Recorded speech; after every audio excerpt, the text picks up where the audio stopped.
Hi everyone, welcome back to the ground strap replacement for the 1972 AMC Javelin. So we got through the initial part, and I didn't capture this on camera because, well, frankly, I was just trying to get it done. We got the ground strap off, and I noticed this. I didn't know where this was until about 2 days ago. And let's see if the camera can focus in on this. Probably not. Anyways, I did notice that this ground strap was A, very crunchy, but B, it was actually shoved up against the exhaust manifold, so it melted. That's not dirt, that's the bare copper within the wire.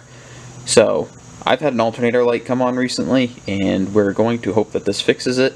The other issue is that currently I get no voltage out of the alternator, so there is no charging going on. So we have a replacement alternator that's going to go in with this. I think what happened is this ground was bad. I overworked the alternator and it just died. It wasn't one of the best ones in the world, I don't think, at least based on price point, but I was hoping for it to last a little bit longer, but I think that's just me. So we're going to put this one in, a new ground strap, and we're going to put a new alternator in, and we'll see if this really fixes it. We'll have to do some multimeter tests to make sure that we don't burn up anything else, but to the point where ground straps are concerned, these locations, you can see up on the engine cross member. So this mounts in two locations. You can get some more light here. That's perfect. So on the chassis, one end of the ground strap goes into this bolt hole.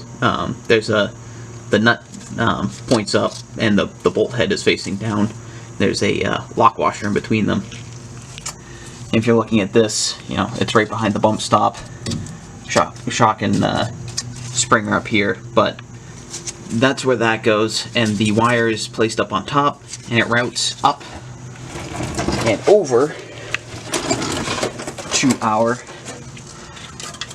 oil filter area. You can see right there, it runs up into the block, so right next to the motor mount, and then right behind the oil filter, goes right up against into the block. So that wire runs up there, and mine had actually again gotten pushed up against the exhaust manifold at some point in time. So we're gonna try and swap that out and prevent that from happening again. We're gonna have to take extra care while routing, but that shouldn't be a problem. So we'll get started on replacing this ground strap, and we'll go from there. I guess just to quickly give a point of advice, use some really long extensions to get to this this bolt up here. There's really not a whole lot of room, as you can see. So ran the extensions down, used a universal joint at first, just to make sure that we didn't, round off the head at all.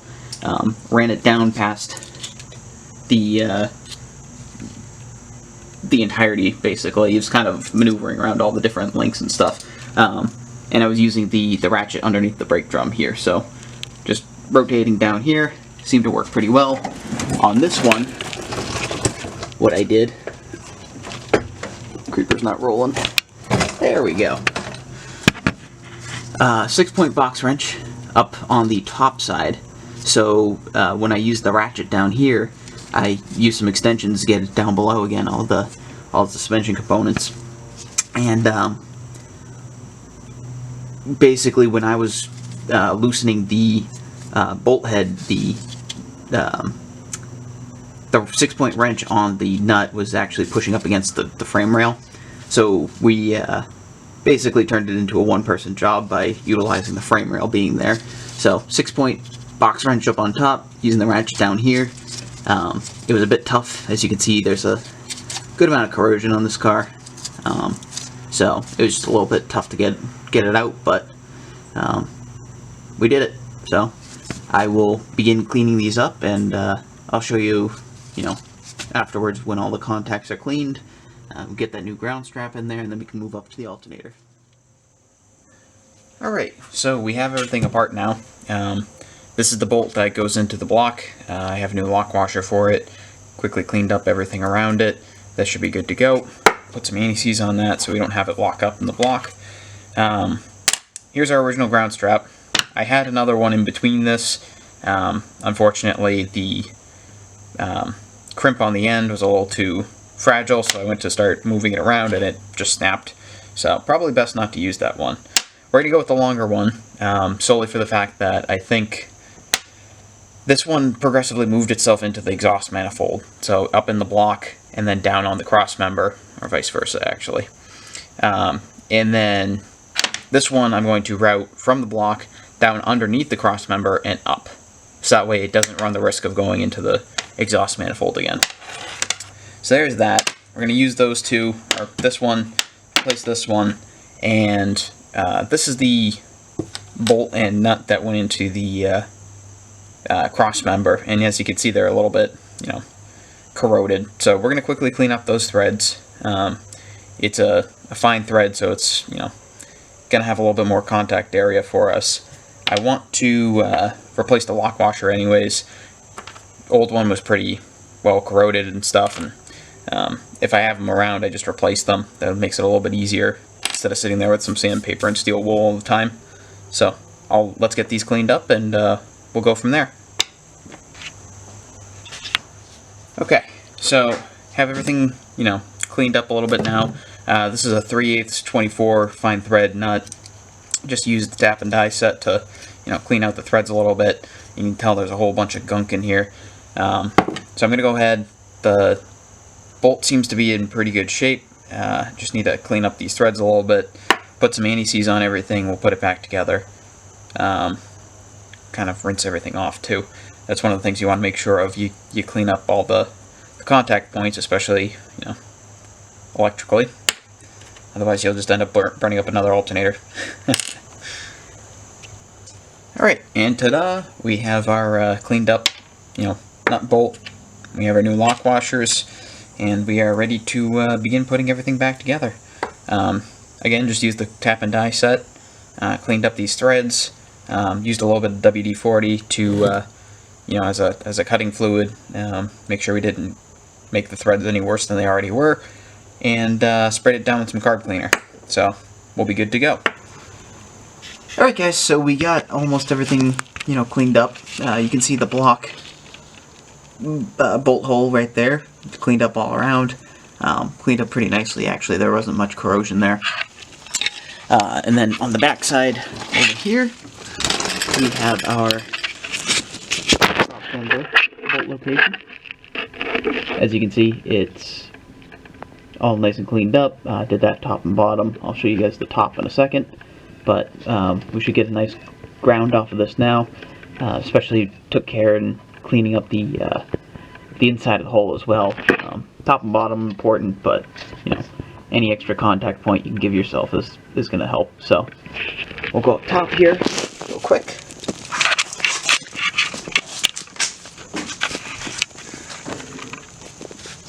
And you can see, if I get some light on the subject.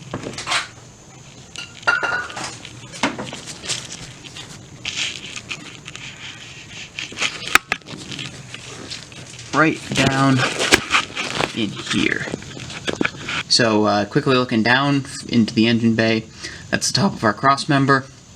As you can see again, nice and clean all the way around. It's the upper hole right there, right below the exhaust manifold. So what I'm going to do is again route this down from the block underneath the cross member, taking care to avoid the contact point of the control arm, and we'll route this up and contact the top of the cross member again. Hopefully avoid the issue of the ground actually touching the exhaust manifold again at this point. Don't want a repeat issue. Alright, so the block portion of the ground strap is installed. As you can see, got it right back into where the it should be on the block, right above the oil filter. Routed it back down. You can see the motor mount right here. So I ran it through the cross member. I'll rotate it so that way you can see it a little bit better. There's your lower control arm. I routed it below the motor mount, so that way we don't have that, again, the exhaust manifold issue. And then what we're going to do is route this up from below the motor mount, right over here. You can see the transmission lines, lower control arm, all that fun stuff. I'm going to route it up right on top, at least from what this car had, it was on top, so we're going to put it right back up on top of the cross member. We'll mount this in, and we'll be good to go. This should be fixed as it falls down. So let me get that done. I'll get another part of the video when I have that installed, and we can go from there. Alright, and there you have it. The crossmember portion of the ground strap is installed. You can see it put back in up here. And what I particularly did was I actually kind of looped it over itself to face towards the front of the car. So it kind of does a last little bit of a C on the crossmember, and that was just to take extra slack out of the cable. But I'm pretty happy with this routing because it avoids, you know, any moving parts, anything that's gonna get super hot and melt it like it did the last time. We're out of the way of any other cables. You know, you can see the starter wire right here. We don't come close to it, so I'm happy with that. And we should be good to go. I'll put the wheel back on, and we'll see if this corrects the alternator issue. I doubt it. I think we probably toasted that one, but we'll have to you know, do a little bit of troubleshooting and see if we need to put the alternator on. Hoping we don't have to, though. The new one did not come with the pulley, which was kind of upsetting, but we'll have to just swap the pulleys over and go from there. So I'll stay tuned. Alright, so we're back. Car started fine, you know, did the normal checks. Still was only reading about 11.6 volts and dropping, so that's kind of what it's been doing recently. The alternator light was still flickering, so it still looks like that we need to replace this alternator. So we're going to start. We're going to first off remove the connections off the back, obviously disconnect the battery. It's already done though. And then we'll go ahead and loosen up. There's the lower bolt down here that allows the alternator to pivot. Undo that first, get the belt off, and then we'll undo the top bolt here. And we'll go through and clean all the different contact points as well, just to make sure that we have, you know, any good grounds or bad connections or whatever, and we take care of those now, so we don't hurt this new alternator. Again, we're going to have to switch out the pulley. I've never done that before. I really don't know what that entails, so hopefully they came with some instructions on how to install it, but we'll see. So for those of you who don't really know about these alternators, a lot of the times on the older cars, you know, modern cars, they'll have self-tensioning belts and all that sort of stuff. On the old ones, you have to actually, you know, manually adjust the tension. So removing this bottom bolt that was down here on the alternator, it threads into the alternator, and there's a I'll show it to you guys when I get this out, but there's actually like a groove, a slot that the alternator can pivot around, or pivot on. So you have your pivot point here, but then you can slide the alternator around on this slot, and you can actually adjust the belt tension. So you can see there, we loosened it up super far. If I pull it back this way, we get tension. No tension, tension. No tension, tension. So just a little fun thing for you if you didn't know how those worked. So let me get the rest of this stuff apart, and we'll see if we can't get this pulley on, and hopefully a new alternator by the end of the day. Alright, so I wanted to be able to give you guys a actual you know, look at all of this. So as we're going, disconnected the positive off of the alternator. We'll get a small set of pliers to undo this last little nut down here for the orange wire. I already disconnected the L-clip on the back of the alternator, ground, and I can't quite remember what the green is. Orange should be the one that excites the field in the alternator, so that should be a 5 volt, I believe. At least that's what I measured it to be. And everything's disconnected now besides that one wire. We'll get this last bolt off as well, and we should be able to move this out of our way. So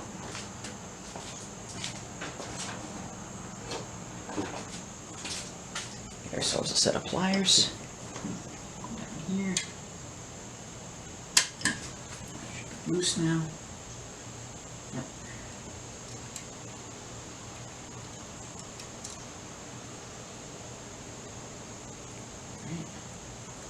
That's our last wire. The thing to be particularly mindful of is the fact that a lot of these newer alternators actually have metric, you know, nuts on them and that sort of thing. So, yeah, you typically sit there and go, oh, okay, this is going to be, you know, 1/2 inch or 9/16 or whatever. Most of the time this car could be taken apart with just those two tools, but in this event, that was a 10mm on the backside of the positive, and something significantly smaller on the orange wire. I try not to overdo that one because those tend to be stripped very easily, so set of pliers to make it snug, and it seems to be pretty happy that way. So we'll get the rest of this out of the way.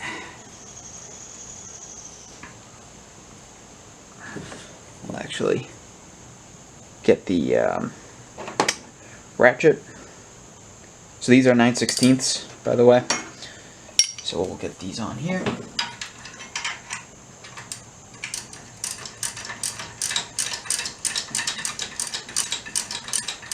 Not a whole lot of space to be able to throw back and forth, but get it done.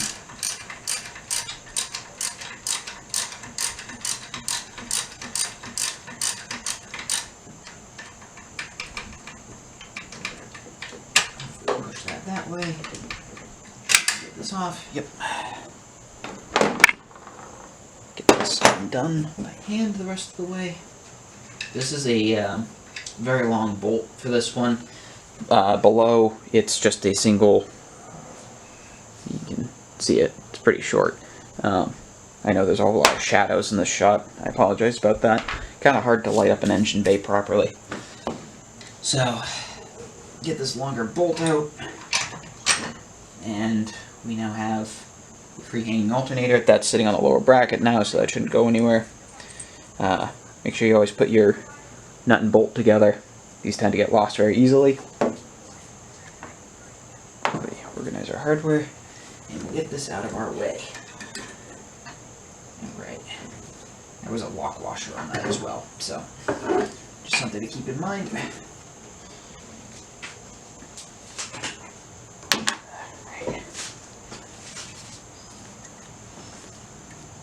And here's our alternator. So let's get this on the bench and yeah, take a look at it, swap that pulley, and put it back in. Alright, so we have our two alternators here. Here's the old one, and then here's the new one. As you'll notice, there is no fan or pulley on this one. The little packing slip noted that, you know, due to industry shortages because COVID, it might ship without it. So that's fine. We have the hardware. We'll swap everything over, and we'll see how it goes. But a quick thing to always check is make sure your parts are actually the same. So we have our old one that's going to want to spin, and we'll have our new one in the same orientation. You can see we all have our spot for our L clip, or L connector, whatever you want to call it there. Same thing on this one. Then we'll have our two connectors up here. We'll have our positive power, and we'll have our positive power over here. It actually comes with a nut, which is nice. Same thing for this guy over here. We'll have reconnect our yellow wire or orange wire to this one for the field, so we'll be good to go. You can kind of see it almost, I don't know, something happened in here, I think. Not a whole lot of good good focus going on here. I don't know why. But anyways, it's kind of orangey, oxidized. I don't remember if that's the way it came. So we'll replace it, and we'll hopefully get our 13, 14 volts charging again. We'll have both of these guys ready to go. And if anything, you know, after this is swapped out, and we know that this works now, this really doesn't have any issues, send this one out to get rebuilt. It doesn't hurt to have a spare alternator. Especially, at least from my experience and friends' experience, you know. it's the night before a show, you're trying to get it together, all of a sudden alternator dies, and everybody has a 1-day lead time on them. So it'll be good to have one on a shelf either which way. Alright, so for documentation's sake, where's my impact driver? We need a 15/16 socket to go on here. The instructions say to, if necessary, exchange pulleys noting washer and spacer locations. Use a 1/2-inch impact gun to ensure pulley is tight. Not sure if I want to do that necessarily, but we'll see. And then it says torque to 65 to 80 foot-pounds, at least for this particular model. So we'll go ahead and remove this.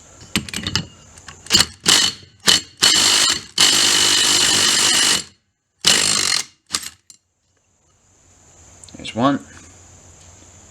You always want to note the orientation of these. You can actually see it's flat on the bottom and then kind of curved on up on the top here. So just make sure you note that, flat side down. Lock washer coming up, maybe. That goes underneath. Remember that. And here's hoping. Never done this before, so we're gonna see how this one goes. How this one wants to sit. Looks like it might just be pressed on there.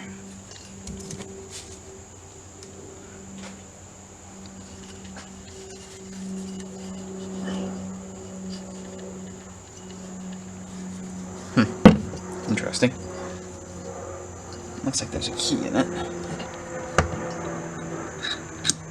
A spacer on the bottom of that one. Alright, let's see if we alright, that's it.